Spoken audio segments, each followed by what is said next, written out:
किसान साथियों राम राम। आशा और उम्मीद करता हूं कि आप सब ठीक ठाक होंगे। साथियों, आज हम चर्चा करने जा रहे हैं सोयाबीन के भाव और सोयाबीन के फसल और सोयाबीन के किसान के ऊपर, क्योंकि यह चर्चा करनी साथियों बेहद जरूरी है। क्योंकि जब से मैं किसान है तो मैं ये जागरूकता अभियान रूपी चैनल सोशल मीडिया पर चला रहा हूं। किसान की चारों तरफ से जो भी नुकसान होता है उसकी आवाज़ लगातार उठा रहा हूं। हमारे देश में मध्य प्रदेश, महाराष्ट्र और राजस्थान के बहुत बड़े हिस्से के अंदर सोयाबीन की बिजाई होती है। आप सभी को पता है कि भारी बारिशों के चलते सोयाबीन की फसल को भारी नुकसान हुआ है और उस नुकसान की भरपाई यदि किसान को भगवान भरोसे छोड़ दिया जाए तो अकेला किसान सहन नहीं कर सकता। इसलिए सरकार की जिम्मेवारी बनती है कि जिस जिस एरिया के अंदर किसान को भारी भरकम नुकसान हुआ है उस एरिया के किसानों को उचित मुआवजा देकर के आगे आने वाली फसल की बुआई करने के लिए तैयार करें।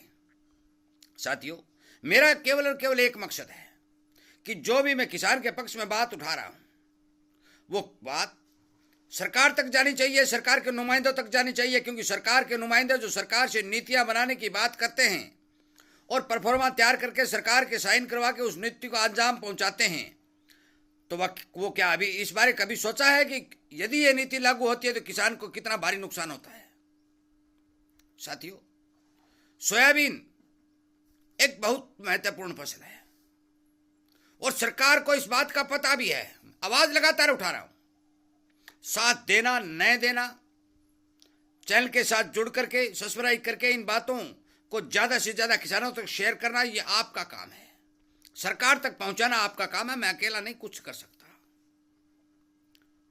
साथियों, लगातार जो सरकारी नीतियां बनने जा रही हैं, बन रही हैं, उनका किसान के ऊपर क्या प्रभाव पड़ रहा है वो मैं इस वीडियो में आपको बताऊंगा। मैंने सोयाबीन के ऊपर 10-12 वीडियो पहले बनाए हैं, आपको एक एक बात की जानकारी दी है। कितना रकबा के अंदर सोयाबीन की बिजाई हुई है, कितना नुकसान हुआ है, मैं आपको दोबारा फिर बताने जा रहा हूं। महाराष्ट्र, मध्य प्रदेश और राजस्थान के किसानों को सोयाबीन की फसल के बारे अब की बार बहुत भारी नुकसान हुआ है। ये नुकसान 30 और 35% जो आंका जाना था वो 40% तक पहुंचने की समाचार किसानों द्वारा दिए जा रहे हैं। कुछ जगह साथियों सोयाबीन खेतों में गड़ चुकी है। पहले भी बिजाई करते समय, बिजाई के समय भी भारी बरसातों से सोयाबीन गड़ी थी, सोयाबीन का बीज गड़ा था, परंतु भाव एक बार थोड़ा सपोर्ट मिलने के बाद 10, 20, 50 रुपए नीचे आते हुए दिखाई दे रहे हैं। ये क्यों, किस लिए? साथियों, मैं आपको बता दूं, इतनी भारी भरकम फसल को नुकसान और बहुत ही कम स्टॉक जो सरकार के पास हो चाहे किसान के पास हो, जो स्टॉक के पास हो, सोयाबीन का बहुत ही कम स्टॉक देश के अंदर दिखाई दे रहा है। आगे आने वाला उत्पादन बहुत कम दिखाई दे रहा है। देश की मांग पूर्ति करने में यह फसल सक्षम नहीं है। पुरजोर तरीके से सोयाबीन की कमी आने वाले समय में देखी जाएगी, परंतु भाव नहीं बढ़ रहे हैं। इसका सबसे बड़ा कारण क्या है? सबसे बड़ा कारण जो है यह सरकार की नीति है। मैं स्पष्ट बात करने वाला आदमी हूं, मुझे किसी बात का दुख नहीं है। किसान का पक्ष उठाते समय मुझे कोई लालच वो नहीं है कि भी हम ये आरोप किस पर क्यों लगाएं, क्योंकि यहां वोट और नोट की राजनीति चलती है और इस वोट और नोट की राजनीति के चलते किसान को भारी भरकम नुकसान हो रहा है। साथियों, विदेशों के अंदर यह हवाला दिया जा रहा है कि अमेरिका के अंदर सोयाबीन की फसल बम्पर है, तो फिर हम क्या करें? इसमें भारतीय किसान का क्या दोष है? यदि अमेरिका के अंदर, ब्राजील के अंदर या अन्य देशों के अंदर यदि सोयाबीन की क्रॉप बढ़ती है तो भारतीय किसान का इसमें कोई दोष नहीं है, परंतु वहां पर फसल बढ़ती है तो भारतीय किसान को मार पड़ती है। साथियों, क्या भारतीय किसान ने वहां की फसल बढ़ाई है? ऐसा नहीं है।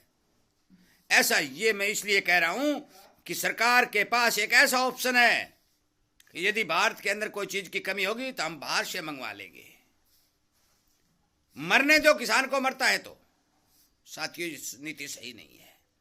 बार बार सारी की सारी इंडस्ट्री ये आवाज उठा रही है, बार बार किसान आवाज उठा रहा है कि आप विदेशों से आने वाले सोयाबीन के ऊपर ड्यूटी बढ़ाइए या फिर आयातित सामान की मात्रा को कम कीजिए, परंतु सरकार कुंभकर्ण की नींद सोई हुई है, क्योंकि बिहार में चुनाव चल रहे हैं।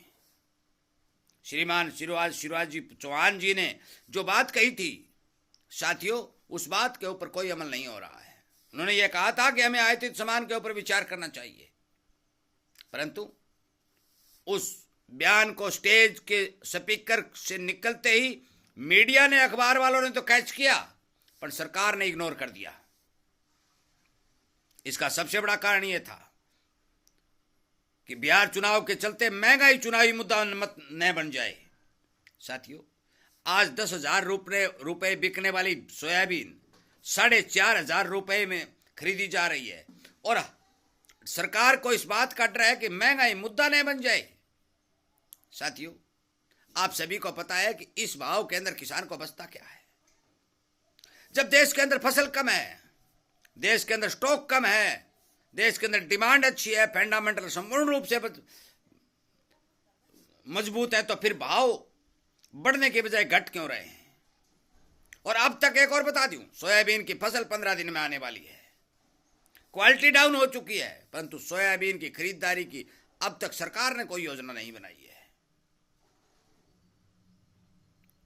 यदि सरकार खरीद करने की इच्छुक होती और समय पर खरीद करना चाहती या किसान को फायदा पहुंचाना चाहती, तो अब तक ये घोषणा हो जानी चाहिए थी कि किस तारीख से सरकार सोयाबीन की खरीद करने जा रही है। क्योंकि हरियाणा सरकार ने बाजरा की खरीद करने की तारीख घोषित कर दी। बाजरा और सोयाबीन की फसल एक साथ आती है, कोई 5-10 दिन का फर्क है, कोई बड़ा फर्क नहीं है। साथियों, मैं बता देना चाहता हूं कि यदि सोयाबीन की फसल को, डिमांड को, स्टॉक को यदि सामने रखकर देखा जाए, तो मैं पहले बता चुका हूं कि सोयाबीन के फंडामेंटल बहुत ज्यादा मजबूत हैं।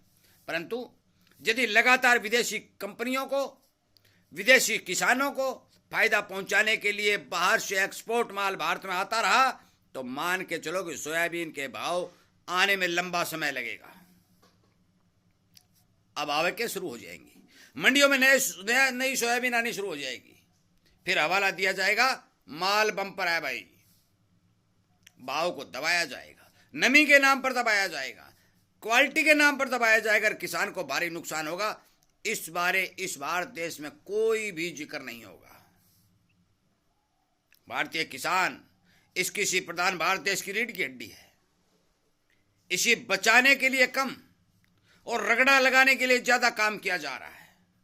लगातार बरसातों से नुकसान हुआ है, पूरे देश में फसलें तबाह हो चुकी हैं, परंतु केवल और केवल एक पंजाब का नाम लिया जा रहा है। यह इस देश की विडंबना है कि सरकार की मंशा ठीक नहीं है। और मैं बार बार यह कह रहा हूं, सरकार 2 घोड़ों पर सवार हो रही है। एक मंच पर खड़ी होकर वो किसान का नाम ले रही है, दूसरा विदेशी किसानों को या निर्यात और आयात करने वाली कंपनियों को फायदा पहुंचाने के लिए बाहर का माल भारत में ला करके जनता को खिलाया जा रहा है। साथियों, मैं सोयाबीन के बारे में आपको क्लियरिटी बता दूं, यदि फसल के हिसाब से, स्टॉक के हिसाब से, देश के अंदर डिमांड के हिसाब से यदि भाव बनेंगे, तो सोयाबीन के भाव सीजन निकलने के बाद 5500 और 6,000 रुपए के बनने की संभावना बनेगी।